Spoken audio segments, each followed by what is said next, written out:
Bueno, pues empezamos con la última parte de este tema de las clases de sociedades, clases de empresas, y vamos con la última de ellas, que es la sociedad cooperativa. Hemos visto sociedades personalistas, hemos visto sociedades capitalistas y estamos viendo el último apartado, que son sociedades especiales. Entre esas sociedades especiales hemos visto las laborales y ahora empezamos a ver las cooperativas. Es una sociedad especial porque, como dice su definición, la definición que viene recogida en la ley de sociedades cooperativas de 31 de marzo del 99, asocia a personas con necesidades socioeconómicas comunes. Es decir, necesidades económicas, pero también necesidades sociales. Y eso es lo que las hace especiales a este tipo de sociedades, que agrupa a socios que tienen una necesidad de tipo social. Para ello es cierto que desarrollan actividades empresariales, como el resto de las sociedades que hemos visto hasta ahora. Pero lo que las hace especiales, vuelvo a decir, es esta necesidad social que intentan cubrir. Al tener una necesidad social, los resultados se imputan a los socios y se le imputan según su actividad y no según su aportación, como en las sociedades capitalistas. Eso sí, tienen una obligatoriedad que la normativa le obliga, la ley de sociedades cooperativas, le obliga a dejar una parte de esos posibles resultados en la cooperativa, es lo que se llaman los fondos comunitarios. Lo veremos al finalizar la última parte de este tema. Las características de estas sociedades cooperativas, bueno, la primera está en su denominación, y es que todas deben de tener la denominación de Sociedad Cooperativa Andaluza. El nombre que se quiera, más la terminación Sociedad Cooperativa Andaluza. Existen dos tipos de cooperativas, las cooperativas de primer grado y cooperativas de segundo grado. Las de primer grado asocian a personas físicas y o jurídicas, pueden asociar a los dos tipos, pero lo que no pueden es ser únicamente personas jurídicas. Siempre tiene que haber al menos una persona física como socio.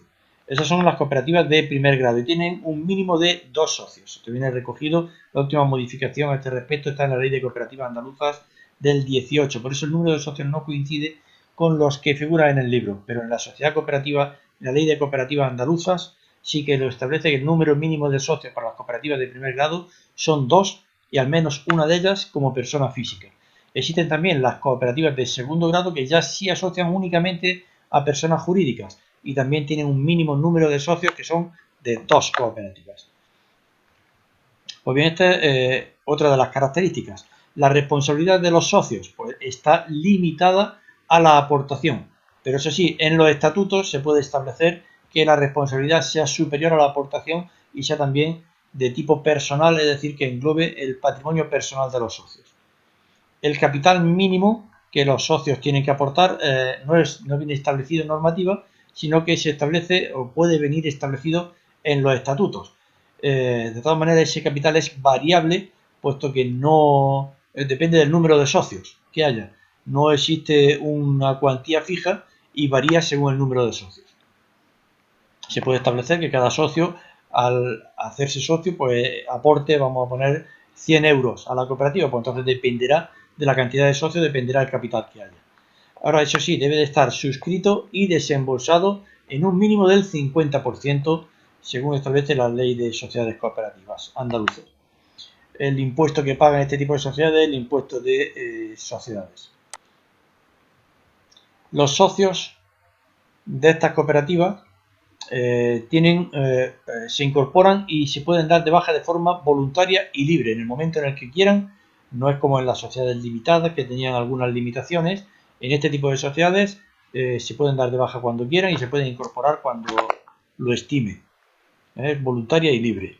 En las cooperativas de primer grado, sin embargo, la aportación de un único socio no puede superar el 45% del total del capital. Cada socio como máximo el 45%. No obstante, si se trata de una cooperativa con solo 2 socios, la aportación no puede superar el 65%. Evidentemente no puede ser el 45% si hubiera solo 2 socios, porque no llegarían al 100%. Entonces, si es 2 socios, si es más de 2 socios, el 45%, y si se trata de 2 socios, el 65%. Existe la figura del asociado en este tipo de cooperativas. Son personas que solo aportan capital y ahora cobran intereses por ese capital que han aportado. Y su responsabilidad está siempre limitada a la aportación que realicen. ¿Cuáles son los derechos y las obligaciones que tienen los socios de las cooperativas? Bueno, pues tienen derecho, como ya hemos visto antes, a darse de baja voluntariamente obteniendo la devolución del capital aportado. En esto se difieren de las sociedades capitalistas, que nosotros hemos visto que no pueden obtener de la sociedad su aportación, sino que tienen que vender esa participación que ellos tengan, tienen que venderla a otros posibles socios para recuperar la aportación que han realizado. Aquí quien se lo devuelve es la sociedad, la cooperativa. Tienen el derecho a recibir información que sea necesaria para poder cumplir con las obligaciones que ahora después vamos a ver y para poder ejercer sus derechos también. Eso, por tanto, no pueden ejercer bien sus derechos ni realizar sus obligaciones si no tienen la información necesaria para ello. Pues eso es, por tanto, otro de los derechos. Derecho a participar en la liquidación de la cooperativa si ésta se realizara y quedaran bienes suficientes para repartir una vez que se han atendido las obligaciones ante terceros. Y el derecho a ser elegido en los órganos que ahora después vamos a ver, los órganos que constituyen esta sociedad. Y el derecho al retorno cooperativo, que así se establezca por la Asamblea General. La Asamblea General, que es la reunión de todos los socios, establece cuánto se va a repartir de los resultados de la cooperativa, cuánto se le va a repartir a los socios. Pues bien, una vez que se establezca eso, pues tienen derecho a recuperar o a que se les entregue ese retorno que se ha acordado. ¿Cuáles son las obligaciones que tienen los socios de las cooperativas? Pues cumplir los acuerdos de los estatutos y los acuerdos que establezcan los órganos sociales. La asamblea, por ejemplo, cuando establezca alguna obligación para con los socios, pues los socios están obligados a cumplirla y si así viene establecida en los estatutos también. La obligación de asistir y participar en la Asamblea General, que es también un derecho, y en los demás órganos de los que formen parte, que ahora veremos que, por ejemplo, el Consejo Rector está formado por un mínimo de 3 miembros. Pues bien, si es elegido, tiene la obligación de asistir a esos órganos en los que son elegidos. La obligación también de participar en las actividades de la cooperativa que son necesarias para alcanzar el fin social. Si te haces socio de una cooperativa para participar en una actividad, que puede ser, por ejemplo, una cooperativa de trabajo, pues tienes la obligación de participar en ese trabajo. Es también un derecho. Y el derecho, la obligación, mejor dicho, de participar en las actividades de formación. Vamos a ver que una parte de los fondos que se quedan en la cooperativa es para actividades de formación de los trabajadores. Pues bien, si se establecen actividades de formación de los trabajadores, esos trabajadores tienen la obligación de asistir a esas actividades de formación. Para su constitución, las sociedades lo primero que tienen que hacer es otorgar escritura ante un notario, en la que se incluyen los estatutos y se establece la clase de cooperativa, es decir, la clase de cooperativa es de primero o de segundo grado y los tipos de cooperativas que hay según la actividad que van a desarrollar. Hay muchas posibles actividades. Bueno, pues eso en los estatutos se establece cuál es el tipo de cooperativa, se registra en escritura y esa escritura se inscribe en el registro de sociedades cooperativas. Esos son los trámites necesarios para su constitución. ¿Qué tipo de cooperativas son los que podemos encontrar según su actividad? Pues de trabajo asociado, para darse trabajo, por ejemplo, de profesores, cooperativas de profesorado, si constituyen un colegio y se dan trabajo a sí mismos los socios fundadores, agrarias, de vivienda, según la actividad que vayan a establecer. Si la finalidad de la cooperativa es darse vivienda a los socios, bueno, pues sería una cooperativa de vivienda, de enseñanza, de crédito, según la actividad que vayan a realizar. Órganos de gobierno de estas cooperativas. Bueno, pues hay 4 órganos de gobierno de estas cooperativas. La Asamblea General, el Consejo Rector, el Comité de Recursos y los interventores. Vamos a ver en qué consiste cada uno de estos órganos. La Asamblea General, como dice aquí, es la reunión de todos los socios que se establece como mínimo anualmente para deliberar y adoptar los acuerdos de la cooperativa. ¿Cuáles son esos acuerdos que se establecen que son competencias de la Asamblea General? Y otros más que se puedan fijar en los estatutos, pero ¿cuáles son los que están establecidos que son de la Asamblea General? Pues examinar la gestión social. Vamos a ver que la gestión social se lleva a cabo por el Consejo Rector. Pues bien, la Asamblea General examina la actividad de ese Consejo Rector y aprueba las cuentas que el Consejo Rector le presenta.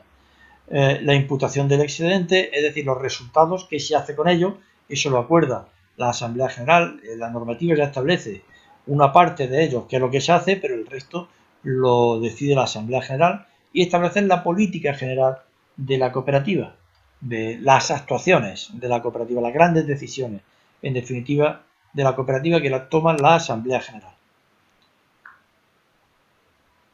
El Consejo Rector, otro de los órganos. ¿Cuáles son sus funciones? El gobierno, gestión y representación de la sociedad. Esto es el día a día, las decisiones del día a día de la cooperativa las toma el Consejo Rector. En definitiva, se trata de gestionar la cooperativa. Está formada por un mínimo de 3 socios, que son el presidente, vicepresidente y secretario, y tienen que ser socios de la cooperativa.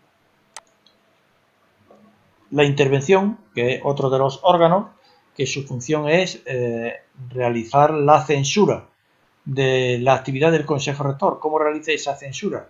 Pues ¿cómo realiza la censura? Hemos dicho, pues comprobando la documentación de la actividad que el Consejo Rector, de las cuentas del Consejo Rector, y que el Consejo Rector le va a presentar a la Asamblea. Le presenta unas cuentas, esas cuentas están amparadas en una documentación. Pues bien, la intervención lo que hace es comprobar la documentación de la actividad de ese Consejo Rector. Está compuesto de entre 1 y 3 miembros. El último de los órganos, el Comité de Recursos, que lo que hace es resolver los recursos contra las sanciones que se le puedan imponer a los socios. Se le pueden imponer a los socios por no haber cumplido con sus obligaciones. Pues bien, los socios tienen el derecho a reclamar. ¿Quién resuelve esas reclamaciones? El Comité de Recursos, que es el último de los órganos de las sociedades cooperativas. La fiscalidad. ¿Cuál es la fiscalidad de estas sociedades? Bueno, pues aparte de las posibles bonificaciones que tienen, estas sociedades, las cooperativas, pagan el impuesto de sociedades. No obstante, con respecto a los resultados que estas sociedades tienen, pues una parte de ellos se queda como fondo de reserva obligatorio. ¿Cuánto? El 20% del resultado que obtengan estas sociedades. El 20% necesariamente, lo establece así la ley de sociedades cooperativas, se queda en la cooperativa para establecer un fondo de reserva. ¿Eso hasta qué límite? Hasta que se alcanza el 50% del capital social. Una vez que se ha alcanzado ese 50%, ya pasa a dejarse el 15% de los resultados en la sociedad obligatoriamente y sin límite. El 5% del excedente se queda también para otro fondo, que es el Fondo de Educación y Promoción, que va destinado a la formación de los trabajadores, que hemos dicho anteriormente, y que los trabajadores tienen la obligación de realizar. Es una de sus obligaciones, formarse. Pues bien, eso se hace a través de este 5% de los beneficios del resultado que se queda para este Fondo de Educación y Promoción. Y tras esto se paga el resto del resultado, paga impuestos, y el resto, tras pagar los impuestos, se reparten entre los socios como retornos cooperativos en proporción a la actividad, siempre que así lo decida la Asamblea General. Hasta aquí llega el tema segundo de las clases de empresas.